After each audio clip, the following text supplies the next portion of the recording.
خواهرم گوش کن که برادرت چی میگوید، از گفته‌هایی که و از نصایح چی میخواند. آیا ره سپارت به سوی جنت نکنم که در آن روز هیچ یک سراغت نکند؟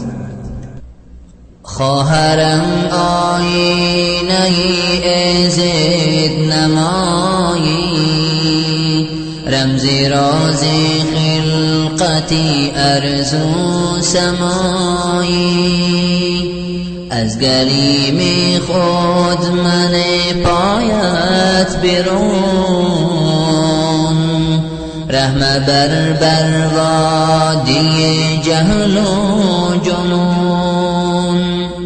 از اروپا تو بیا تقلید مکن، حرمتی دینی خدا تهدید مکن.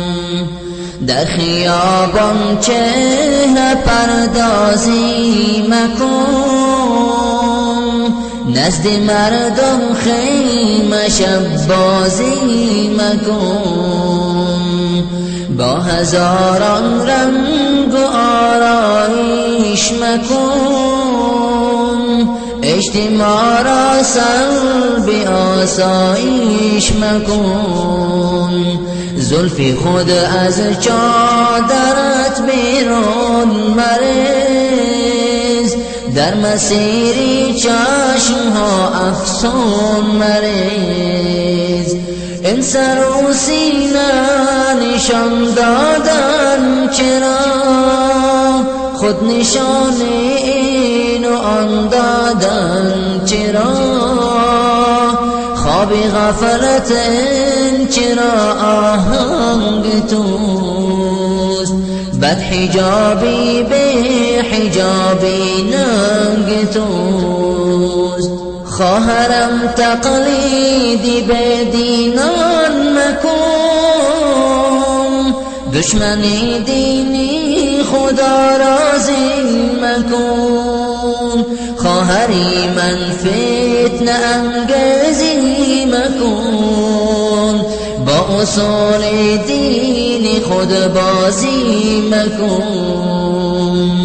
از خدا دم میزنی یا از گناه، پیروی شیطان شدی رویت سیاه. پیروی شیطان شدی رویت سیاه. خواهرم من شعر از سوز دل است، پیش الله رو سیاه مشکل است. خواهرم تو روی عایشه باش، تخم فتنه بر سر اسلام مپاش. خواهرم تو روی عایشه باش، پیروی زهرا و هم آسیه باش.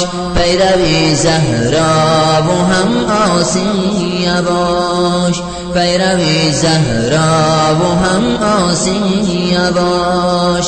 قلب احمد را میازار خواهرم، قلب احمد را میازار خواهرم. قلب احمد را میازار خواهرم، قلب احمد